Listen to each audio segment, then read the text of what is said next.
Hello friends, इस video में देखोगे आप 11.1 का क्वेश्चन नंबर सेकंड। तो क्वेश्चन नंबर सेकंड क्या है, रीड कर देते हैं आपके लिए। पहले हम express the following in exponential form. तो हमने जो भी नीचे स्टेटमेंट दी गई है या एक्सप्रेशन दी गई है, हमें नहीं पता किस टाइप की स्टेटमेंट है या एक्सप्रेशन है, उनको हमने एक्सपोनेंशियल फॉर्म में लाना है। पहले हमें आइडेंटिफाई होना चाहिए एक्सपोनेंशियल फॉर्म क्या होती है। किसी चीज की एक्सपोनेंशियल फॉर्म मीन्स किसी भी हमने चीज को पावर में लिखना है, उसकी एक्सपोनेंशियल फॉर्म होती है। तो जैसे कि हमने 2 मल्टीप्लाई 2 कहीं देखा है, तो 2 मल्टीप्लाई 2 का मतलब हम एग्जैक्टली क्या लिखेंगे, 4। कभी कभी हम 4 लिखेंगे।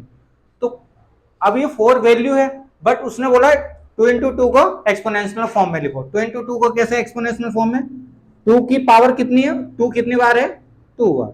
तो इसकी एक्सपोनेंशियल फॉर्म, ये वैल्यू, ये एक्सपोनेंशियल फॉर्म। पहले हमने वैल्यू फाइंड करना सीखी, अब एक्सपोनेंशियल फॉर्म फाइंड करना सीखेंगे। तो हम वैल्यू कैसे निकालते हैं, हमें ये रहता है, फिर हम इसको जितनी बार हमारी इसकी पावर रहती है उतनी बार मल्टीप्लाई, फिर मल्टीप्लाई करके जो आंसर वो हमारी वैल्यू। अब हमारी मल्टीप्लाई में कुछ चीजें लिखी गई है, स्टेटमेंट लिखी गई, इनको हमने एक्सपोनेंशियल फॉर्म में देना है। तो देखो फर्स्ट का आंसर क्या हो जाएगा, फर्स्ट का जब आंसर हम करेंगे तो फर्स्ट का आंसर हमारा 6 कितनी बार है, एक्सपोनेंशियल फॉर्म बनानी है, वैल्यू नहीं एक्सपोनेंशियल। तो एक्सपोनेंशियल फॉर्म क्या हो जाएगी, 6 कितनी बार है, 6 की पावर 4। सिंपल सा, इसमें कुछ सोल्यूशन है ही नहीं, डायरेक्ट आंसर। सेकंड में देखो, सेकंड वाला पार्ट इसका, सेकंड में क्या है, टी मल्टीप्लाई टी। तो टी है इस बार हमारे पास वेरिएबल है, तो इससे कुछ कंफ्यूजन है। टी हमारा 2 टाइम्स है, तो टी की पावर हमारा 2 हो जाएगी। सिंपल सा केस, वैल्यू फाइंड नहीं करनी हमने, एक्सपोनेंशियल फॉर्म। आगे देखते हैं हमारा थर्ड वाला पार्ट।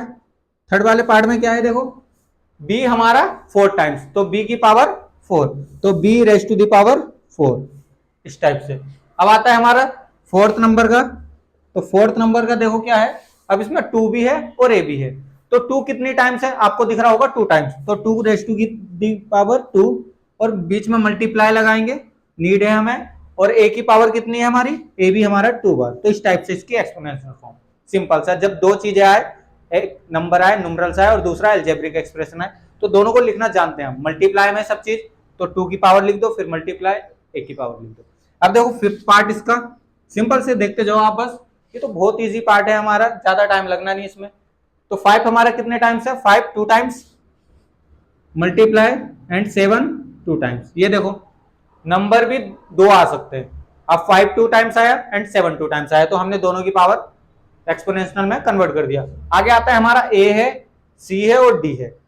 a की पावर देखो कितनी हो जाएगी, 3 टाइम्स है, 1 2 3, c 1 2 3, तो c raise to the power भी 3, और d हमारा 1 ही रहेगा, d raise to the power 1, ताकि इसमें और है ही नहीं d, तो हमारा d ऐसे लिखेंगे। तो आंसर इसका लास्ट 6 नंबर का, बहुत इजी क्वेश्चन। पहले हमसे फाइंड वैल्यू पूछिए, अब एक्सपोनेंशियल फॉर्म स्टेटमेंट दे दी थी। a raise to the power कितनी हो गया, 3, मल्टीप्लाई देखो आगे c raise to the power 3, 6 c raise to the power 3, and last में क्या बच रहा है हमारे मल्टीप्लाई में, d raise to the power 1 को हम दिखाते नहीं, डायरेक्ट d लिख देंगे। इस टाइप से बहुत इजी क्वेश्चन आपके लिए। हमारे 6 पार्ट थे।